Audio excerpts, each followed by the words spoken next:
저 물길은 얼마나 오랜 세월 이 자리를 지켰을까요?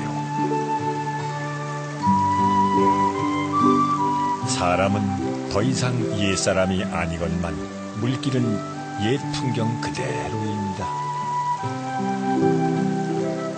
그 길을 따라 효와 충절의 선비의 정신이 영천 땅 곳곳에 흘러들었습니다. 하여 영천의 풍경엔 세월을 간직한 이야기가 있습니다. 우리나라에서 청정일수가 가장 많은 고장, 항공과 말산으로 새롭게 떠오르는 도시. 예로부터 내륙 사람도 또 바다 사람도 모두 모여들었던 교통의 요충지. 그 길목에서 우리는 어떤 이야기와 마주하게 될까요?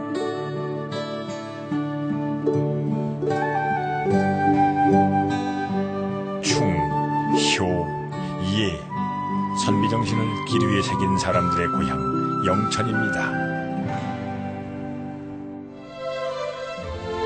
1년 중 청정일수가 자그만치 160일. 그만큼 영천은 사람들에게 제 모습을 보여주는데 인색하지 않습니다. 대구와 영천 사이에 자리한 팔공산. 예로부터 중앙으로 떠받들었던 팔공산에서도 제일 뛰어난 경치를 자랑하는 곳이 있으니 바로 치산계곡입니다. 계곡의 장쾌한 물줄기를 본 퇴계 이황 선생은 천길의 성난 우레와 같다라고 하셨죠. 오랜 세월 이 자리를 지킨 시원한 물길. 오래수록 좋다는 건 이런 풍경을 두고 하는 말일 겁니다.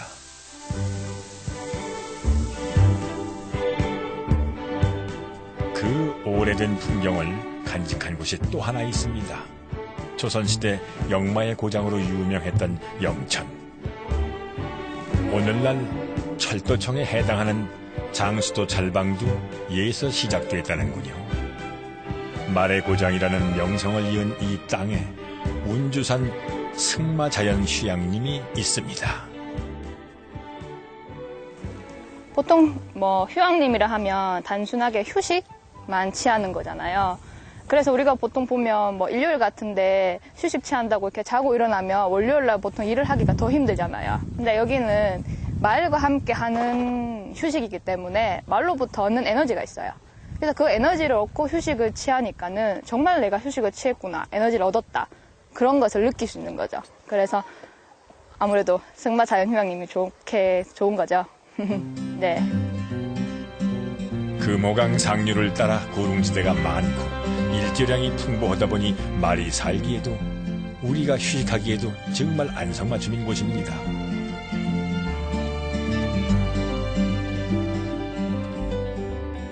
그런데 지금은 힐링 시대라고 그래가지고서 참 많은 사람들이 이 자연휴양림을 찾습니다. 그런데 승마 자연휴양림이라는 말은 참 처음 들어봤어요. 근데 그렇죠. 어떻게 해서 이렇게 승마 자연휴양림을 조성하시게 되셨어요? 저희들 영천이 말의 고장입니다.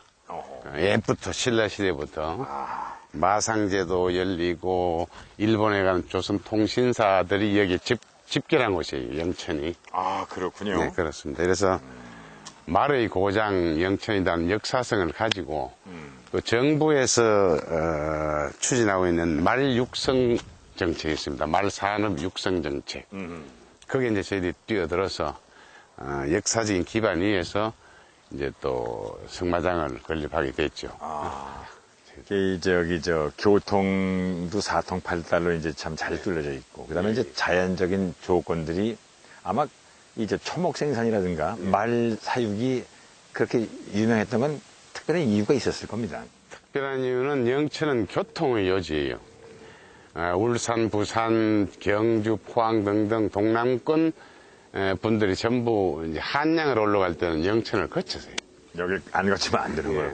야, 근데 이제 참, 우린 좀 생소합니다만, 말하자면 말과 아까 말씀하신 자연휴양 연결해가지고서 승마 자연휴양 운동도 하면서 네 그리고 또 말하자면 자연 속에서 힐링도 하고 예. 참 좋습니다. 말을 타고 달리며 시원한 바람을 가르면 그만한 휴식도 없을 겁니다.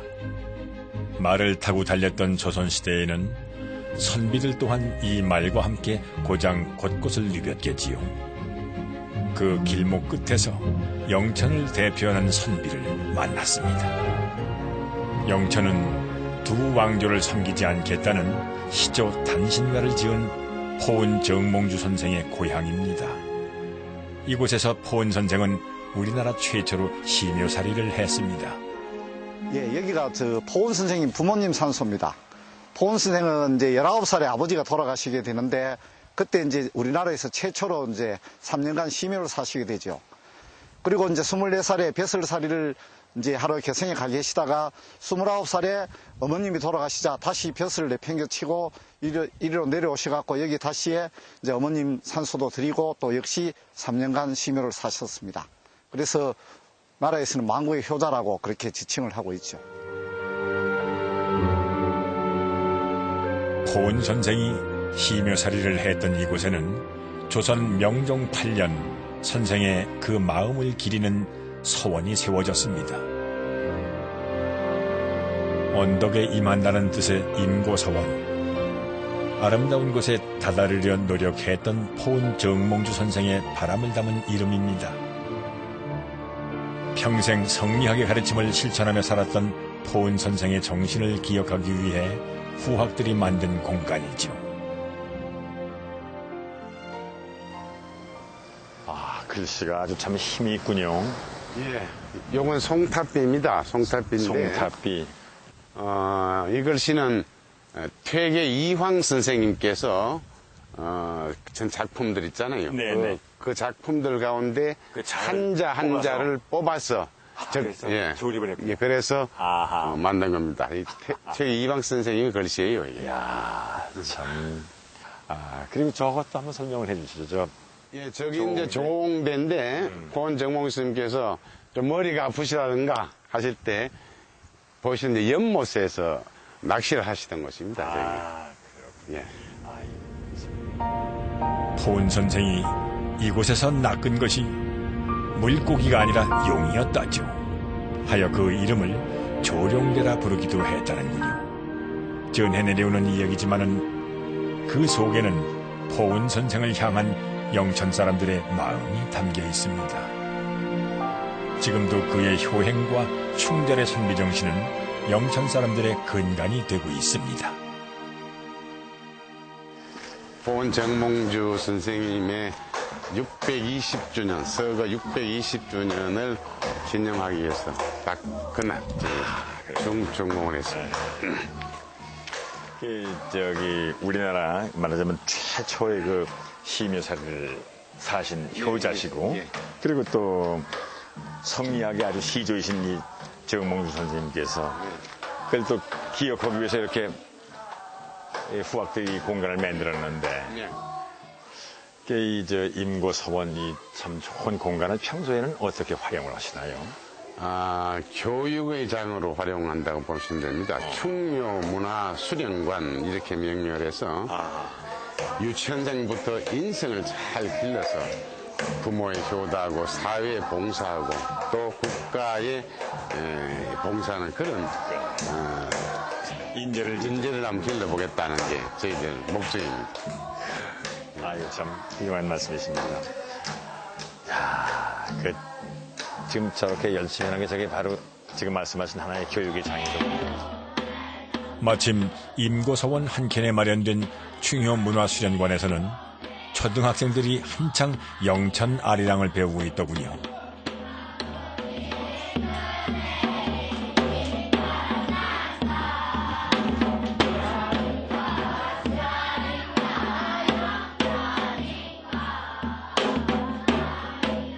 세계문화유산에 등재된 아리랑 중에는 영천 아리랑도 포함되어 있다고 합니다. 그래서일까요? 아이들의 아리랑 소리가 더 의미 있게 서원 곳곳에서 울려 퍼집니다. 아이고, 여러분 안녕하세요. 안녕하세요. 네, 반갑습니다. 이제 바깥에서 들으니까 그냥 아주 지금 여러분들이 부르는 노래가 뭐예요? 영천아리랑. 얼마나 배웠어요? 배우기 시작한 지가 얼마나 됐어요? 하루. 하루 했다고? 오늘 배웠어요? 네. 근데 오늘 배우는데 이렇게 가락을 다 익혔어요? 네. 대단하시군요, 여러분들. 근데 여기가 어떤 데예요? 인고서원요. 인고서원. 어떤 분을 기리고 기억하기 위해서 만든 공간이에요, 이 공간이? 정몽주 선생. 누구? 봉은 정몽주 선생. 이야, 정말 똑똑하네요. 맞아요. 정몽주 선생님은 우리나라 참 아주 충신이면서 또 효자이시고, 그리고 또, 영천의 자랑이죠, 그죠? 그럼 노래 말고 또 뭐 배워요? 여기서 봉은 정몽주 선생님께서 하신 일들 하고, 그 선생님의 업적들. 네. 어떤 모습을 담고 싶어요? 부모님께 효도를 하고 나라에 한 임금만 충성을 다하는 모습을 담고 싶어요. 우리나라 최초로 시묘살이를 했던 만고의 효자이자 성리학의 시조로 불리던 대학자 포은 정몽주 선생의 정신은 지금도 이렇게 이 땅에 전해지고 있습니다. 포은 선생의 선비 정신은 영천 땅 곳곳에 흘러들었습니다. 옥간정 역시 그 중에 한 곳입니다. 옥간정은 조선 후기 영남 사림의 훈수 정만양과 지수 정귀양 형제가 벼슬을 포기하고 고향에 돌아와 후학 양성을 위해 세운 정자입니다. 1716년 봄에 옥간정을 짓고 그해 가을 진수제를 횡계리에 지은 후 1720년 2월부터 매달 후학을 가르치기 시작했다고 전해지는군요. 향내 제자가 100여 명에 이를 만큼 배움에 대한 열망이 컸던 곳입니다. 어진 사람은 산을 좋아하고 지혜로운 사람은 물을 좋아한다 했습니다. 산은 흔들리지 않고 물은 순리를 거스르는 법이 없기 때문이지요. 그 선현들의 가르침을 받아 20년째 홀로 이 옥간정을 지켜온 종부 김시애 씨. 옥간정 하나하나 그녀의 손길이 미치지 않은 곳이 없습니다. 불과 몇 해 전까지는 이곳에 손님도 받고 식사도 대접을 했다는군요. 이 옥간정이 참 어디에 보석에도 비유할 수 없는 장소입니다. 선조 할아버지 때부터 여기는 이제 선비님들이 모여가지고 서로 이제 글 공부하시던 곳이거든요. 자담처럼 이렇게 시 짓고 모여가지고 그냥 물론 선비님들이 글 공부도 또 중요하시지만 이렇게 만나가지고 그지요. 서로 또 이렇게 화합한 그런 장도 있잖아요. 그렇게 하시던 곳이에요. 어른분들이 우리가 확인할 수는 없지만은 옆에 계시는 같은 그런 느낌이 들어요.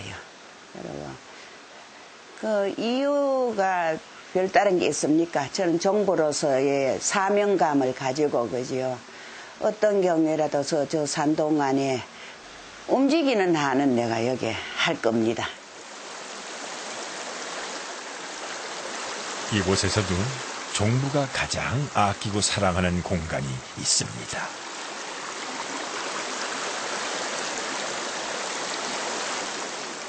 여기가 지어대 낚시하시던 곳인데 형제분이 여가가 있으시면은요 좀 쉴 시간이 계시면 여기 오셔가지고 낚시를 여기 이제 들여놓고 그 시도 읊으시고 이랬다 그래요.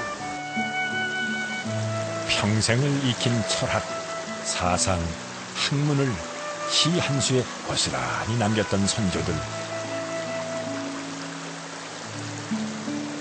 그 선조들의 정신과 문화가 이 땅에 오늘도 흐르고 있습니다. 선비의 고장 영천. 이 땅에 그 선비의 정신을 잇는 또 한 사람이 있습니다. 오래된 공방과 같은 작은 박물관에 30여 년 동안 우리나라 전역을 돌며 수집한 것들을 전시하고 있는 박상택 씨입니다.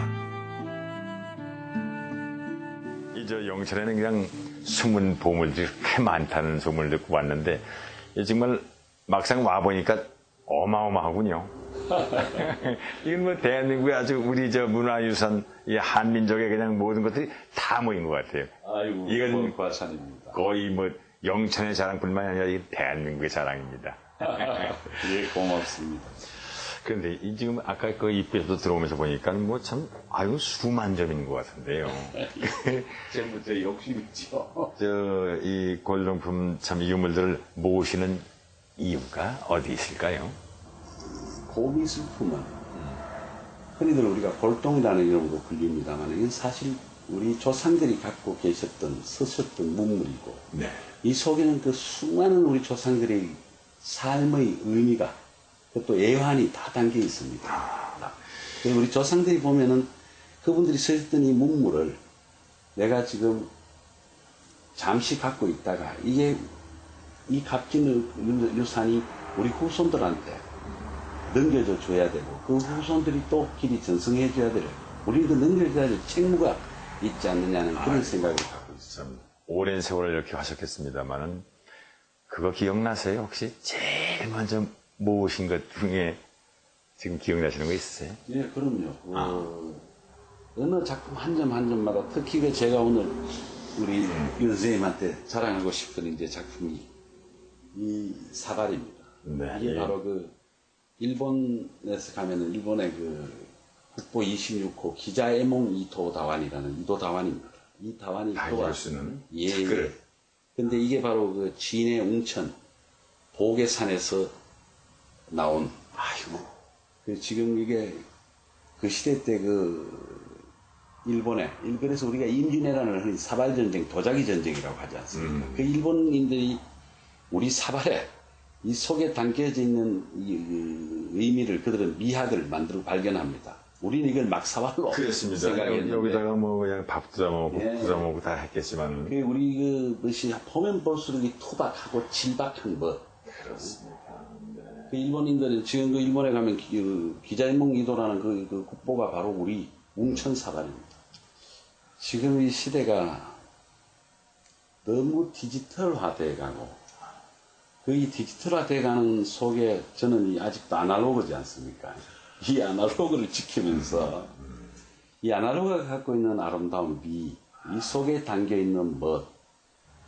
그러면 이걸 어떻게 많은 이들이 함께 볼 수 있는 전시 공간을 만들어야 되겠는데 그게 제 꿈입니다. 아유 참 모두 다 하나하나가 참 그 나름대로 개성껏 빛나는 보물로 되살아나기를 그래서 많은들에게 보여지는 우리 공유의 자산이 되기를 저도 마음속으로 기원하겠습니다. 자신의 뿌리와 전통을 아끼고 사랑하는 한 사람의 땀과 정성이 이렇게 아름다운 기적을 낳았습니다. 그 어떤 박물관보다도 위대한 유산이지요. 이 길을 걷고 보니 왜 영천을 선비의 고장이라 부르는지 알 것도 같습니다. 옛 풍경 그대로를 간직한 물길을 따라 고스란히 전해 내려오는 충, 효, 예의 정신. 오늘도 그 물길 위에는 선비의 정신이 흐릅니다.